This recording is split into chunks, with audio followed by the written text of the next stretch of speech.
경제적 자유로 가는 첫걸음, 하루 10분 동공부의 김경필입니다. 네, 여러분 반갑습니다. 오늘 이 시간에는 조만간 누구나 겪을 일, 종부세 기준 11억, 오히려 공동명의 세금이 높아진다라는 말씀을 드리겠습니다.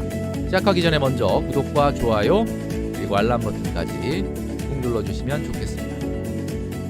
네, 종부세라 그러면 보통 부자들이 내는 세금이다 라고 알고 있는데, 이제 조만간 누구나 겪을 일이다 라는 이야기는 무슨 이야기냐.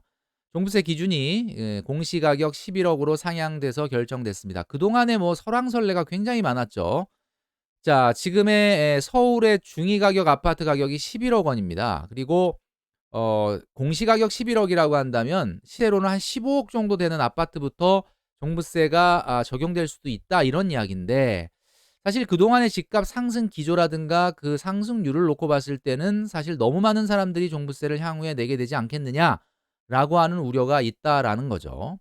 자, 그런데 오늘의 주제는 공동명의가 오히려 세금이 더 많이 나온다. 이건 또 무슨 이야기냐. 원래 세법이라고 하는 것은 명의가 분산되면 당연히 세금이 줄어들어야 되는데, 공동명의를 한때 또 정부가 상당히 적극적으로 권장한 적도 있었죠. 그런데 이것도 무슨 소린가.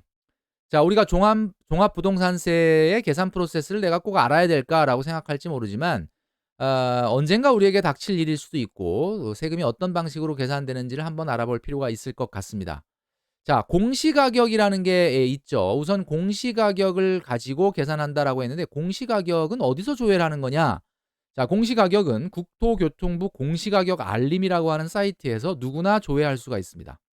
자, 그러니까 국토교통부 장관이 매년 1월 1일과 6월 1일, 그러니까 반기가 시작되는 그 첫날에 공동주택 가격에 대한 적정 가격을 산정해서 고시를 하게 되어 있죠. 자, 여기서 확인하면 알 수 있다는 거예요. 여러분들의 그 주택의 공시가격도 한번 확인해 보시기 바랍니다. 자, 종합부동산세 공시가격을 기준으로 하는데, 우선 한번 예를 들어 보겠습니다. 송파구 문정동의 H아파트를 단독 명의로 가지고 있는 경우에 얼마나 세금이 나오느냐. 현재 시세는 한 18억 6천 정도 됩니다. 그리고 보유자는 60세가 넘었고 보유한 지는 한 10년 정도 됐다. 한번 가정을 해서 계산해 보겠습니다. 자, 단독 명의의 경우, 자, 공시가격을 우리가 조회했더니 13억 9,200이에요. 자, 13억 9,200이면 당연히 11억을 넘어가니까 당연히 종부세 대상이 됩니다. 자, 13억 9,200에서 11억 원을 빼고 계산을 해야 되겠죠. 자, 11억 원을 빼고 나니까 2억 9,200만 원인데, 자, 2억 9,200만 원 중에 여기에 공정시장 가액 비율이라는 게 있습니다. 자, 이거는 올해는 95%를 적용하고 내년부터는 100%를 적용합니다. 그러니까 올해는 95%를 적용을 하겠죠. 자, 95%. 자, 그럼 95% 하면 2억 7,740만 원이 세금을 내야 될 과세 표준이 된다라고 보면 됩니다. 자, 그런데 종부세는 과연 몇 퍼센트나 내느냐? 자, 종부세는 3억 원 이하는 0.6%, 3억에서 6억 사이는 0.8%, 이렇게 내게 됩니다. 최고는 94억 원이 넘어가면 3%를 낸다, 이런 이야기죠. 자, 그러면 이 경우에 3억이 안 되니까 0.6%를 냅니다. 0.6%를 곱하면 166만 4,400원 정도 되죠. 자, 그런데 이게 이제 내야 될 세금이지만 단독 명의는 1세대 1주택이기 때문에 세액공제가 들어갑니다. 세액공제. 자, 세액공제를 얼마를 해주느냐?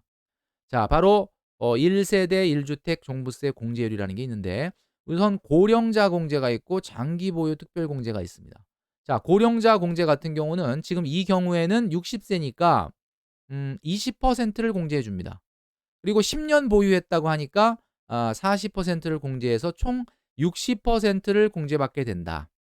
자, 그런데 여기 보면 65세에서 70세는 30%, 70세 이상은 40% 이렇게 되어 있죠. 그리고 장기 보유도 15년에서 20년 보유하면 50%까지. 자, 그러면 최고 70세 이상자가 15년 이상 보유하면 50% 대 40%에서 90%를 공제해 주느냐? 그건 아니고 공제 한도는 또 80%로 제한을 두고 있습니다. 자, 그러면 이 경우에는 60%니까 60%를 공제하고 나머지 40%만 세금으로 낸다면 66만 5,760원이 된다는 거죠.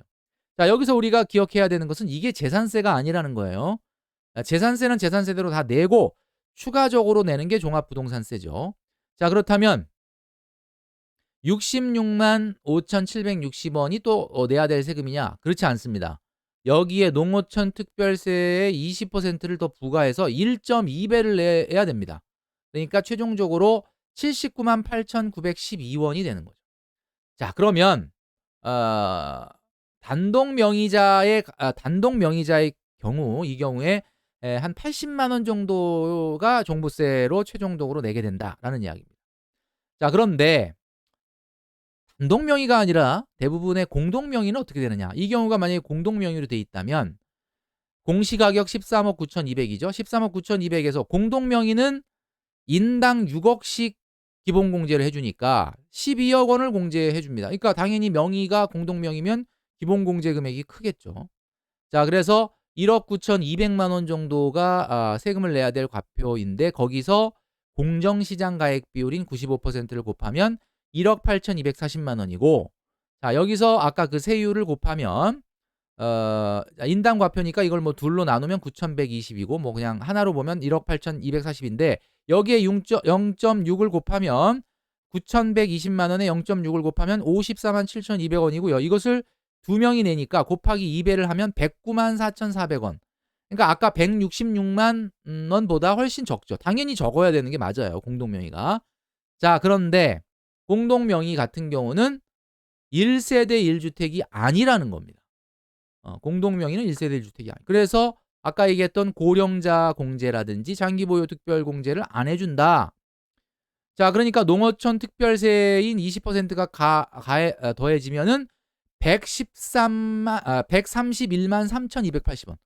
그러니까 아까 단독 명의보다 2배나 많다라는 거예요. 2배나. 이게 이제 그러니까 이제 말이 많다라는 얘기. 이게 말이 되는 얘기냐? 공동 명의가 세금이 2배가 나와요. 종부세가. 자, 그러다 보니까 또 정부는 부랴부랴 공동 명의 1주택자도 공제를 한번 적용을 해보겠다. 이런 이야기가 나왔습니다. 그리고 이야기가 나온 게 부부 공동 명의 1주택자도 단독 명의처럼 종부세를 공제하는 방안을 마련을 했는데 그게 16일부터 신청을 하라는 거예요. 자, 자동 계산이 되는 게 아니고 본인이 이렇게 복잡한 세금을 본인이 다 계산을 해가지고 우리는 고령자고 장기 보유를 했으니까 단독 명의가 유리하다. 아니면 공동 명의가 유리하다. 이거를 일반 국민들한테 알아서 계산해서 어떤 게 유리한지 신청을 해라. 그러면 그거대로 낼 수 있게 해주겠다라는 겁니다. 그러니까 1주택 공동 명의자들을 16일부터 신청을 받겠다라는 이야기입니다. 세상에 이런 코미디가 어디 있습니까? 그러니까 이게 지금 세금을 계산하는 게 왜 이렇게 복잡하냐라고 하면 그것이 바로 계속해서 뜯어고치고 누더기처럼 뜯어고치고 해서 이렇게 복잡해졌는데 이제는 또 여기서 이런 얘기가 나오면 또 그것도 또 해주고 또 저기서 이런 얘기가 나오면 또 그것도 고려해주고 뭐 우왕좌왕 정말 정신이 없을 정도다. 그래서 오죽하면 지금 공인중개사나 세무사에서도 양도소득세나 부동산 세금 관련해 가지고는 계산 상담을 안 하겠다라고 하는 분들이 많이 있다라는 이야기가 있을 정도죠. 자, 이제 이런 누더기 법안 같은 경우는 좀 제발 좀 그만하고 좀 장기적인 안목을 갖고 세제 개편을 좀 해야 될 때가 되지 않았는가라는 생각을 하게 됩니다. 아무튼 종부세는 부자들만 내는 세금이 아닙니다. 이제는 결코. 그렇기 때문에 언젠간 나도 닥칠 문제다라고 하는 부분을 꼭 기억을 하시기 바라면서 오늘 말씀드린 내용을 정리하면서 저는 물러가도록 하겠습니다.